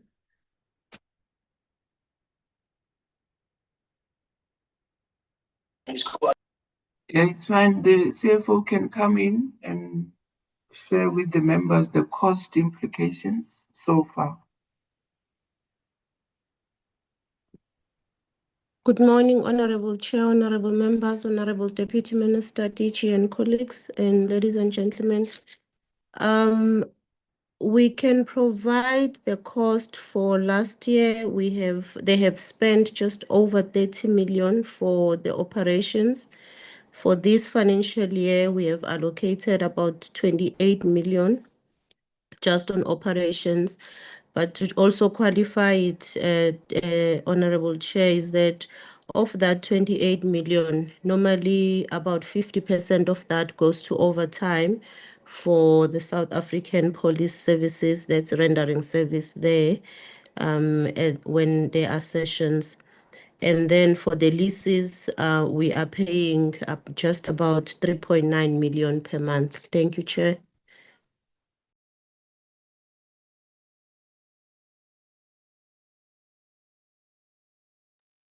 Thank you, Chairperson. There you have it, the response from the team that is led by the DG. We'll hand over to you now. Thank you very much, Deputy Minister. Honorable members, is there anyone who wants to do a Pendamzala? Anyone who wants to do any follow-up? That is what we call Pendamzala. Omwes? Thank you, Honorable Chair. No, just to say thank you to the DG and Ambassador and to the DM for giving us some feedback. I think if we can be, as described earlier by the DM, if we can be invited to be part of some of the processes and be able to provide some insights and participation. Information goes a long way in helping us forge a better way forward for us as South Africans. So I think if we can keep a fairly good relationship between our committee and the executive in terms of achieving objectives and outcomes for the South African people, rather than trying to find each other on an ideological basis. But if we can continue to see that we achieve the outcomes of the freedom of our people and using international relations to free our people from poverty, I think we can move forward. So the African Union is vitally important, Mr. Chair. It's vitally important for the future of South Africa. It's vitally important for trade between us and our other members. It's vitally important for Africa's safety and security for the future. And we have to get it right. And I hope that our concerns will be taken across as a matter of urgency to other countries, so that we can, force ourselves to say, okay, how far are we as South Africa in achieving Agenda 2063 targets? How far are we in terms of achieving our objectives for taking our people out of poverty? And in terms of how we're going to interact with our neighbors going forward? Yes, there's concerns about the people on the ground, but this is born out of poverty, and it's unnecessary poverty because we're such a wealthy country. We need to start doing more to industrialize our economy and to make sure that our beneficiate our minerals and then trade with our neighbors, so that we can rise as Africa and no longer be the oppressed and be marginalized by larger countries. Thank you, Mr. Chair. Thank you, the son of the First Nation, Honorable Douglas. Before we release DIRCO, honorable members, I just want to thank DIRCO for agreeing to be part of the symposium. We have a symposium with Wits University and the United Nations Immigration Office. That symposium was born out of a discussion between Portfolio Committee on International Relations as chairperson and the Professor Maloka, who works with the United Nations Office on Immigrations when we're discussing the Africa Month. So DIRCO has agreed to be part of those discussions. We want to request you, Deputy Minister, to ask your colleagues, especially Home Affairs, small business, even if ministers don't come themselves, we don't expect ministers to come there. But if reasonably senior officials with authority can come to the symposium, the better. It's going to be an annual symposium during the Africa Month. It will be in the calendar. We are launching it this year at Wits University. We'll be discussing these immigration issues. Some of the attendees, for instance, will include March on March. We have deliberately invited people like those, Dudula, all of them, because we think dunarism is better than polarization. We bring them closer so that they can understand where we are coming from. And universities will help us with research. The UN Immigration Office can also, in their reports, then report back to the United Nations and say, this is what Parliament, working together with DIRCO and other departments, in addition to many other things that are happening, we are doing to add a hand to this matter of immigration in South Africa. So that symposium is on the 26th on Freedom Charter Day in Johannesburg at Wits University in the morning from 9 until around 4 o'clock. We have reserved not only a seat for DIRCO, but we have also reserved in the agenda of the day a space for DIRCO. to be able to explain some of these things. For instance, DERCO is part of the interministerial committee. It will be important for people to understand how the interministerial committee works and how people can work with the interministerial committee, because we need as quickly as possible de-escalation and be able to thwart other agendas which are at play. That's the first thing which I thought we need to bring to your attention, Deputy Minister. The other thing, Deputy Minister, when we meet again, not next week, when we meet again in the near future, please prepare a report on, because we're discussing PAP today, the land in Midrand. We went there, we were with your people, DERCO plus Public Works. We were together there. They also brought a developer who was there.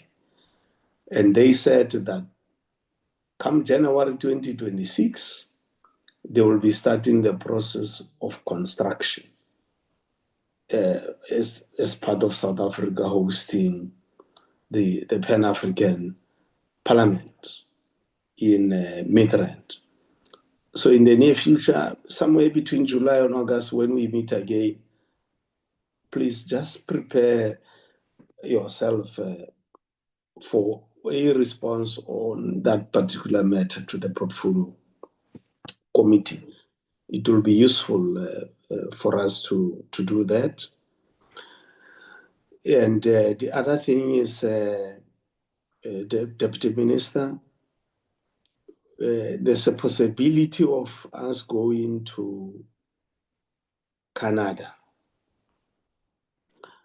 We've heard that the department incurred some costs. I don't know why they went into those costs, because we never requested the department to get into costs. If they were being proactive, that is good, but then it's proactivity which is riddled with difficulties for the department.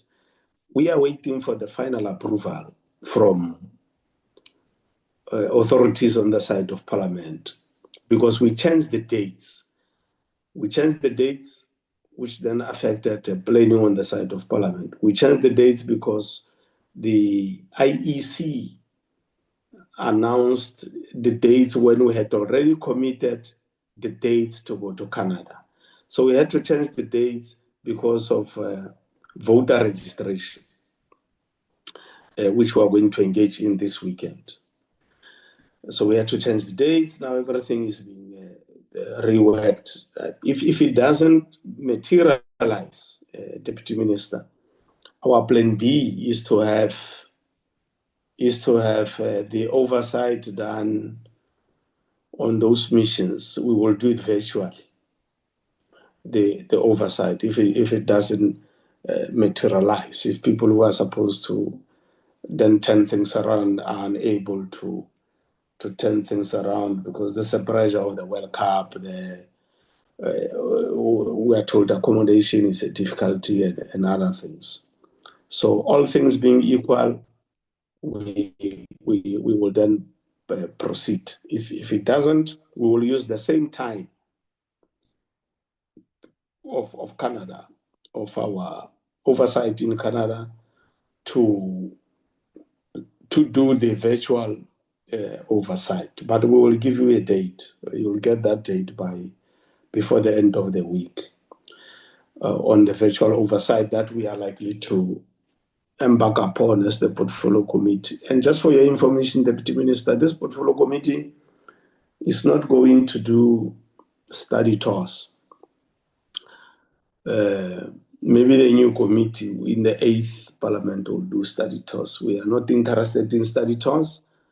We are more interested in doing oversight on the work that is being done through missions.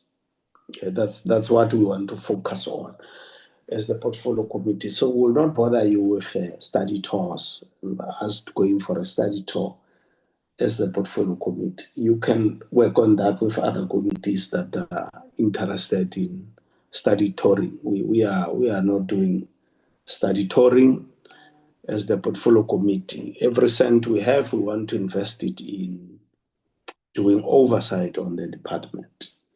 Yeah, I just thought before you go, those are the things I need to deposit onto your notebook as you note them down. Anything before we release you?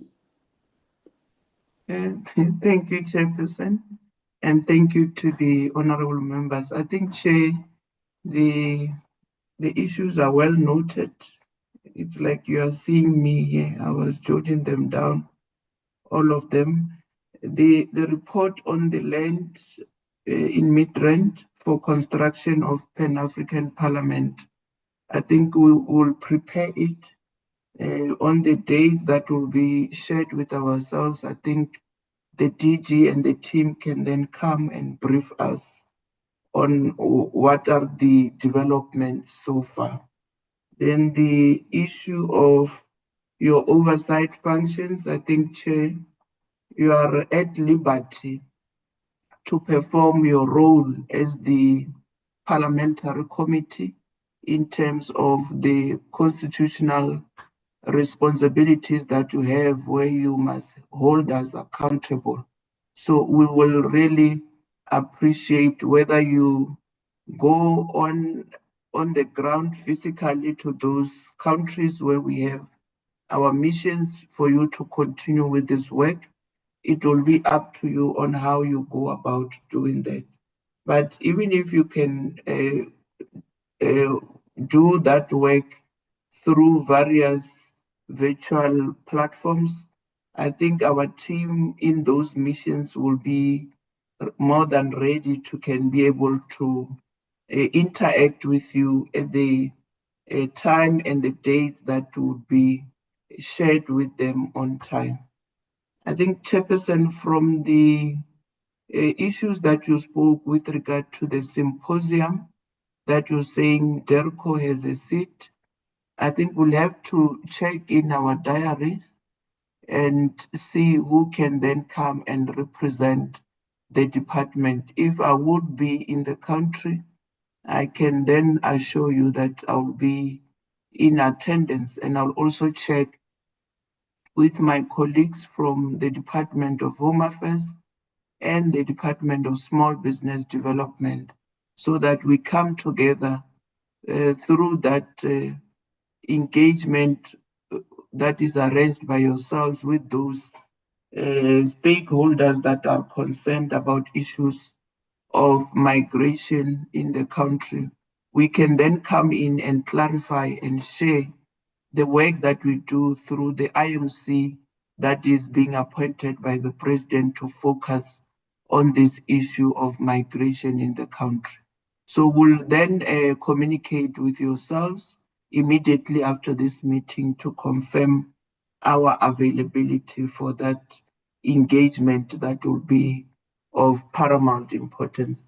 Chair, I think as I send my parting shots, we really want to appreciate the engagements, the constructive criticism that the Portfolio Committee has always been displaying towards us as the department, especially the executive arm of the department, inclusive of Minister Lamola. I think if we can manage our activities and synchronize our agendas and our diaries, we can be able to really go back to that constructive relationship that we had with yourself since the commencement of the 7th Parliament of the Republic of South Africa.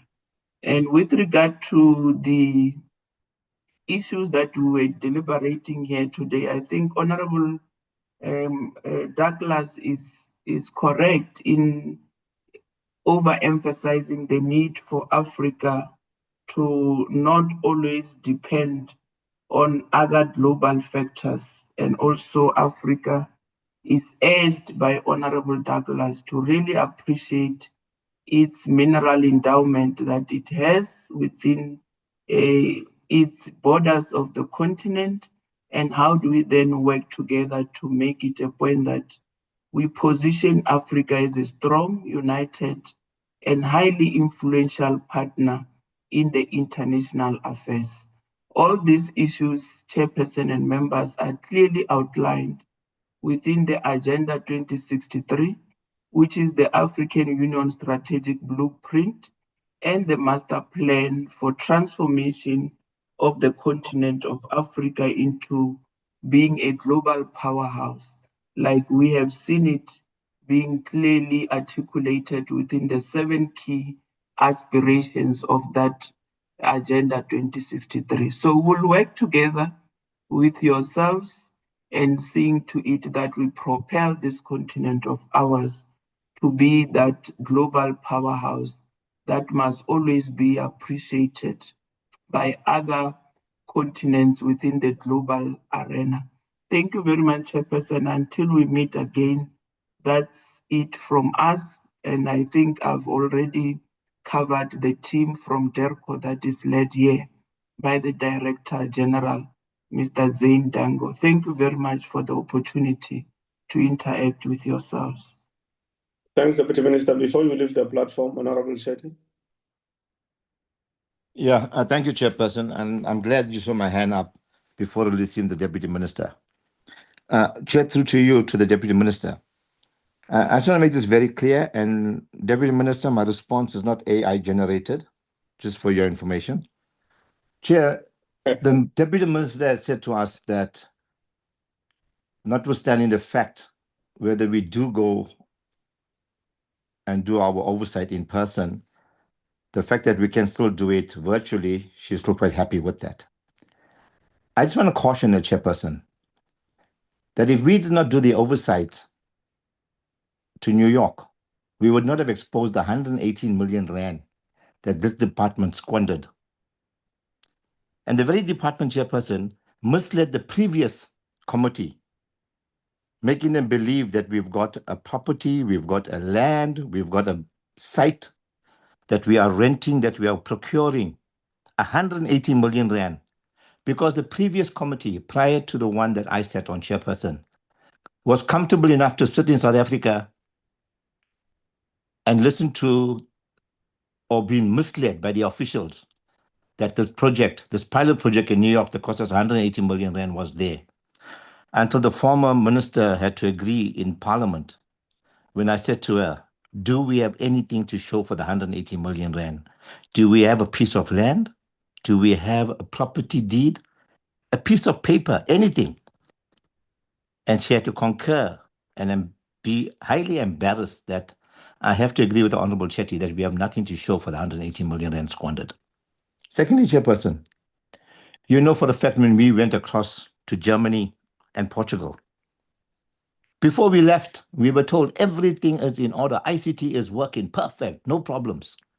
We get the Chairperson, and our people are doing handwritten visas. I don't want to go to the extent, Chairperson, of the oversight visit that we did virtually and the one to Paris, where we are paying for a parking bay that's 10 blocks away from where the embassy is situated. So, Honorable Deputy Minister, no disrespect meant to you, but this committee and the previous committees, and I'll go on record in saying this, have been misled by the officials that everything is hunky-dory because they know for a fact, and like has happened now with the Canada and with the previous one to the USA, officials deliberately tried to prevent and block the committee from going to see for themselves what's actually happening. We were taken to a basement, Honorable Deputy Minister, a basement. We were taken to a car park, a parking lot, and we were told that that is the offices for the embassy. So I just want to caution you, ma'am, that when the committee wants to do the oversight, and like the Chairperson said, we don't do study tours. This committee has taken a decision to do oversight where we see for ourselves. Had this department, and some may say it may not be the current leadership, but this department, in whichever form, the current leadership as well, were represented in the previous dispensation, deliberately misled and cost this country millions of rands because the previous CFO was smart enough to have single-handedly defeated the previous portfolio committee from exercising its oversight on the executive. And all I'm saying is that this committee, even if we have to travel at our own cost to go and expose this corruption, which is what I did do in 1996, I went and I saw that there was no building for us in New York. And that is why I convinced the committee to make sure that we all go so it becomes a part of parliament. So even now, Deputy Minister, some of us might just go to Canada and see what we can't see with the committee. We'll see for ourselves. And we will bring a report to Parliament if we have to. Thank you, Chairperson. Okay, we'll come back to those issues around July, August, Honorable Chetty. So, Deputy Minister, the DG and your team, once more, please send our condolences to the Siokolo family. We know that DDG Siokolo was burying his mother yesterday in Klerksdorp in the Northwest Province.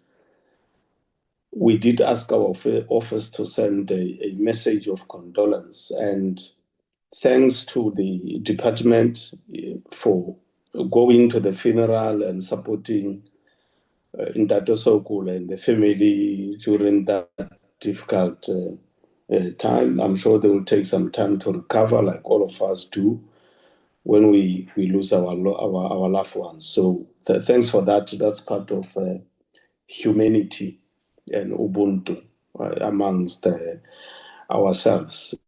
Please pass our condolences to the family, and our rep in Brazil the same to the family. Please do that on our behalf, Deputy Minister. We are now releasing you and your team. Enjoy your afternoon. We wish you well with the minister and the meeting with the Rwandese. And please keep the committee abreast on these foreign nationals who came here illegally. We hope it can continue to be done in a humane, orderly manner. One thing which, Deputy Minister, I think you need to whisper to Home Affairs is to develop a form which compels those who are departing from South Africa in the form. Let them include other things, like, for instance, specificities on what they were doing here in South Africa, what work were they doing when they were here, so that that information can be used for the benefit of both South Africa and their country of origin. Because I don't think, for instance, Malawi will have kept in their database the information relating to the type of skills they have of those people who came here. But at least if we help them with that information, they will know what to do. And broadly in SADC, when SADC as a body looks at what we have amongst Africans who are domiciled here in Southern Africa, we can have maybe in future some integrated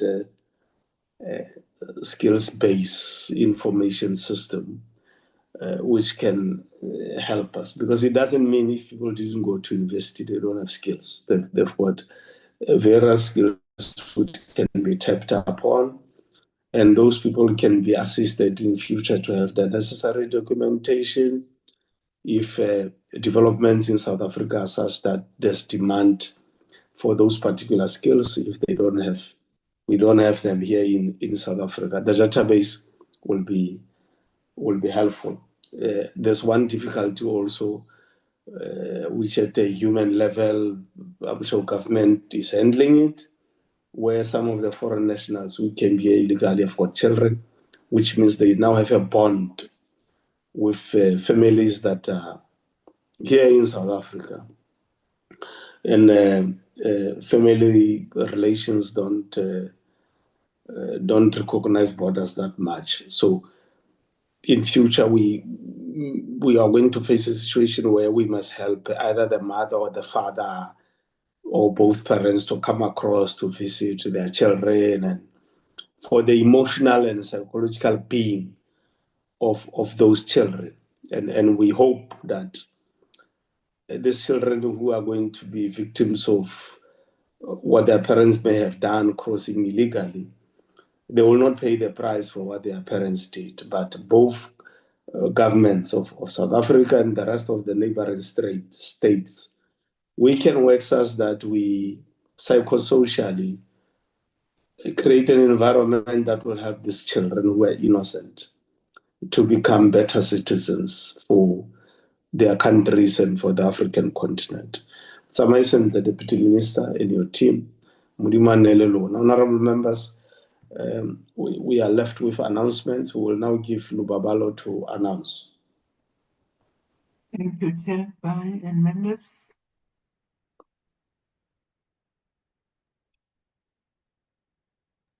Thank you. Lubabalo. Thank you, Chairperson. Chair, I will start with the Canada application, Chair. The application, Chairperson, was and honorable members was not approved due to cost considerations. However, the Chairperson formally communicated an appeal to Honorable Froelich for consideration, and that to consideration that the committee must be given special attention in terms of its oversight mandate, which is beyond the borders of South Africa.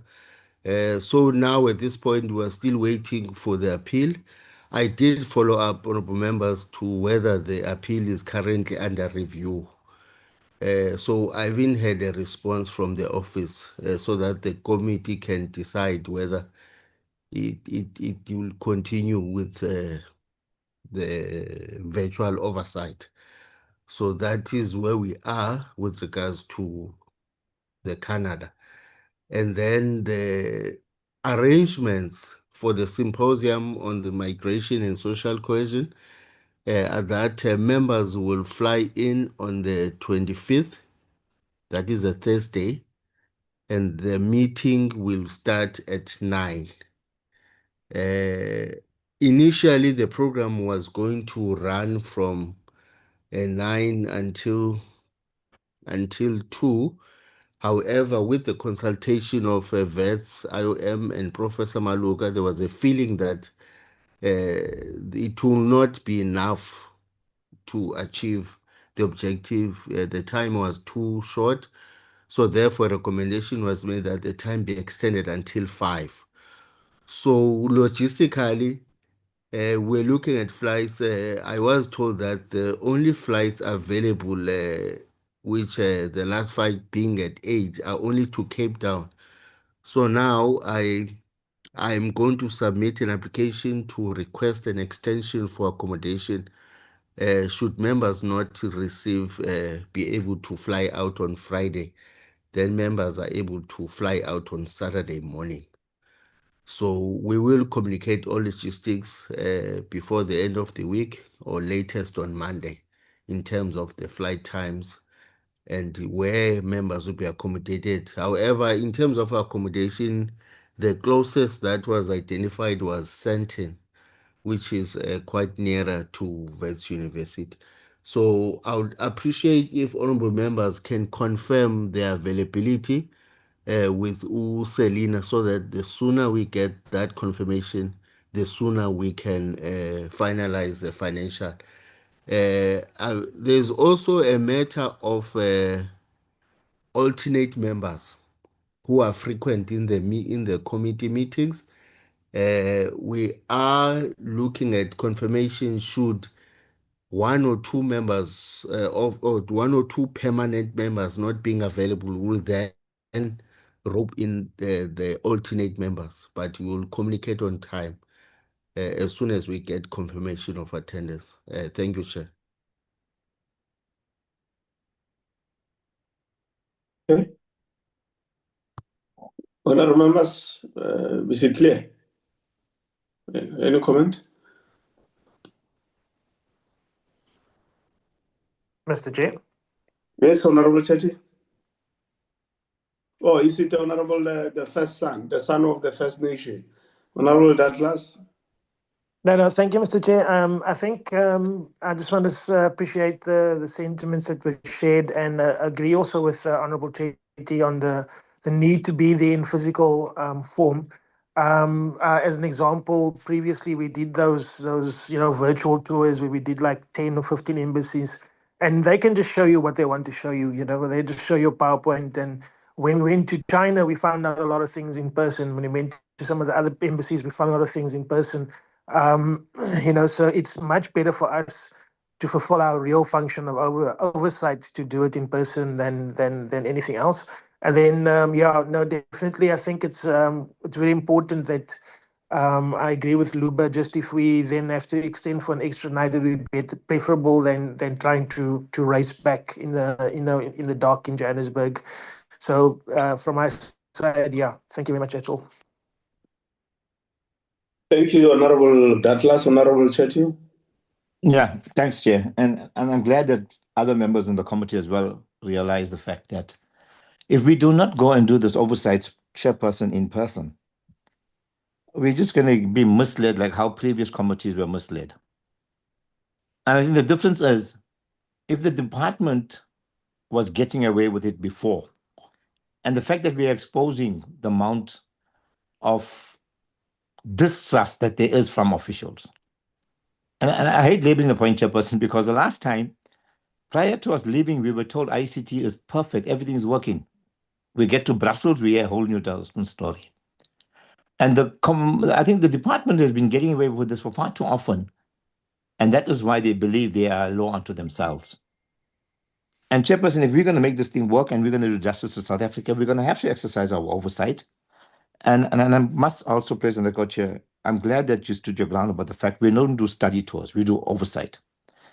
Unlike other portfolio committees, their oversight is within the borders of South Africa. In international relations, ours is abroad. It's just so unfortunate. But I think the House chairpersons need to get their head around the fact, and that must be understood, that even with the limited time, limited funding that they tell us, our funds will be expunged. Unfortunately, other committees are traveling within South Africa, and oversight for them will cost them $500,000, which will cost our committee $2 million.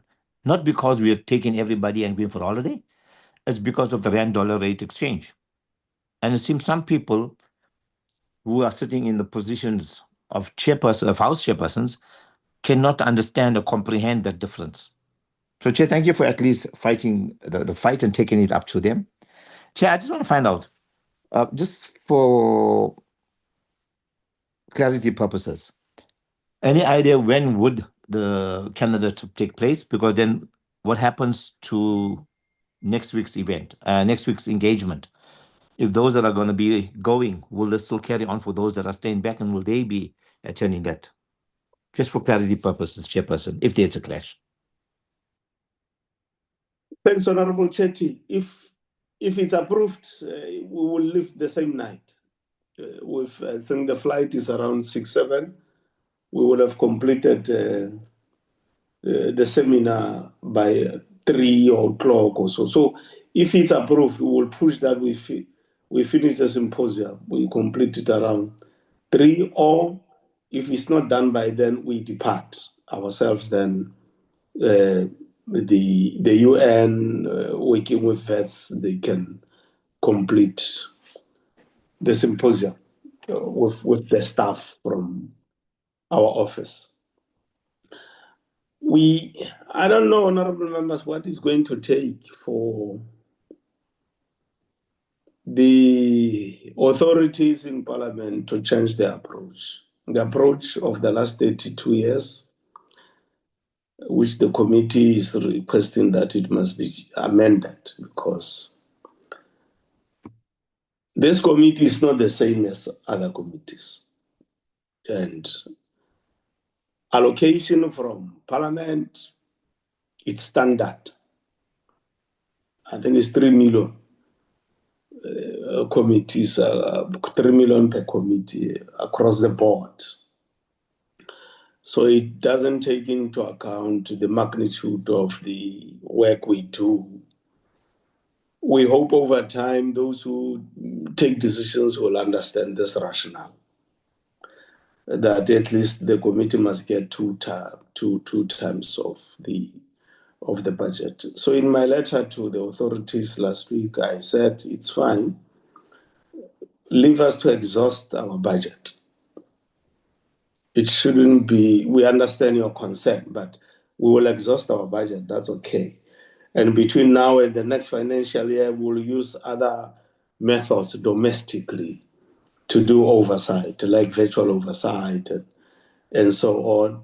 And pleaded that they meet with us to understand why budget allocation to our committee must be reviewed and it must be different, which means between now and the adjustment budget by the Minister of Finance in November, we will then try and engage the authorities. And if they agree, it means it can be factored into the equation when the Parliament budget is adopted next year. In 2027, then we can do 2 regions overseas in a year instead of 1. So we hope that we hope that will be understood. Unfortunately, the committees that came before us, they pushed, but did not push enough for this approach that we have developed, which helps Parliament because we have done, in terms of oversight, all the combined years of oversight for the last 30 years don't come even closer to what we have done. So it's up to the 8th Parliament to do something better. But so far, we have done very well, honorable members. We've done very, very well as the committee. That's what we are trying to do. Unfortunately, we don't have authority over those who take decisions. Yeah, that's where we are. Even this symposium, we had invited other committees, Home Affairs, Small Business, COGTA, Police, Defense, and we had to withdraw the invite because some authorities felt that it's inappropriate for our committees to invite other committees to come to the symposium. So we'll be running solo on our own in that symposium. Maybe future generations will understand why joint approach to committee work is necessary. For instance, you now have the interministerial committee established by the president. It forces Parliament to adopt the same approach on those departments that are in the interministerial committee. It's common sense. But we will see how it pans out. So I just thought you should be aware of some of the difficulties that we are dealing with, honorable members. By nature, I'm not a believer in bureaucracy. I don't believe in status quo. I believe that status quo must be rattled and interfered with if they don't serve the purpose of achieving your strategic objectives. By nature, I'm an unconventionalist. So I'm not more on the convention side. I'm more of a unconventional person. So sometimes it does create problems for perspectives, conventionalists versus non-conventionalists. So I'm a non-conformist, there's conformists. So there will always be that between the two on perspectives. Many people think you must just leave things as they are. This is how they have been, adhere to them, and it's a routine. So you do that for the rest of your life in Parliament until you retire. Then those who come after you, same convention, same routine. You don't change anything. So that's why some of us will not last in this environment, because if you work in environments like the ones who are working in Parliament, things have to change. Take, for instance, the period we are in now. I'm concluding, honorable members. There's constitutional review, right? It's done every year. It's in the Constitution of the Republic that there must be a notice by Parliament for constitutional review every year. There's huge imperatives to look at the South Africa's constitution based on developments that are taking place. But when you look at from the bureaucracy point of view, those who handle the notice and the approach and so on, is the same approach which has been done for the last 30 years. Just issue a notice in the newspaper and that's it. When actually it calls for a different approach. Yeah, so that's where we are. That's where we are, honorable members. If there's nothing else from yourselves, Lubabalo, is there anything you want to clarify further that I may have left behind?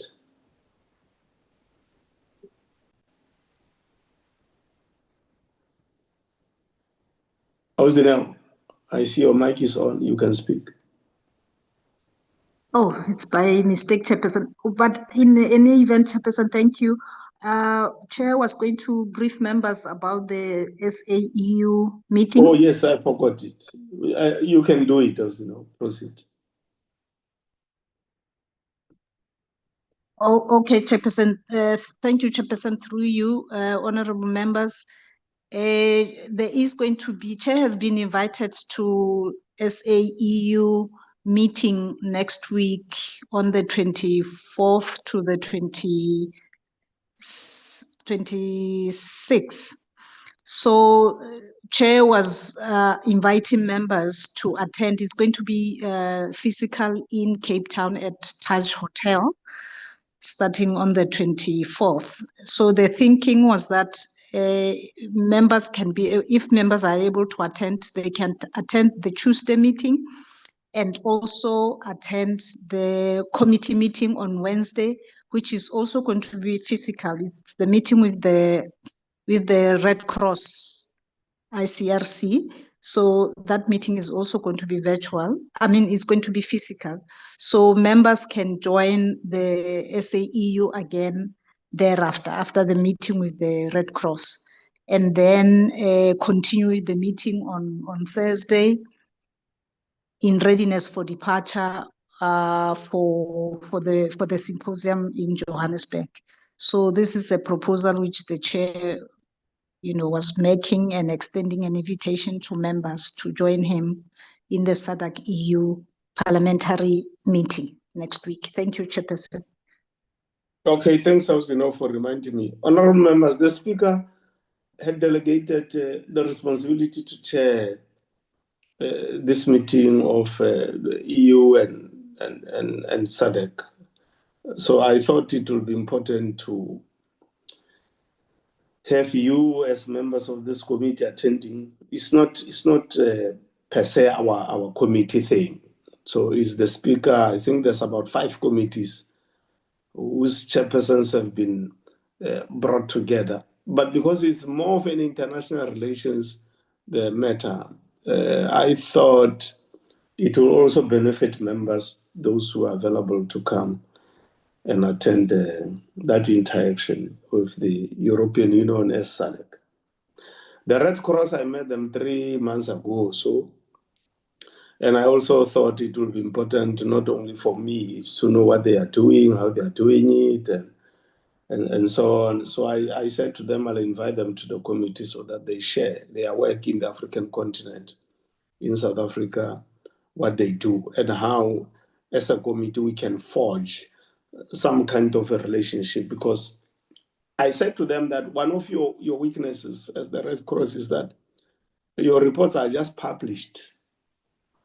Your reports are not tabled through existing institutional platforms that exist, like parliament, like municipalities, and so on. So after our meeting with them, it's our hope that we can convince Parliament for at least once a year, Parliament as an institution, to give the Red Cross an opportunity to report to the people of South Africa in a formal Parliament sitting, working with us as international relations, and every party having an opportunity to express a view on that particular day on the work that the Red Cross is doing in the African continent, because they are doing some good work. Yeah, any comment, honorable members?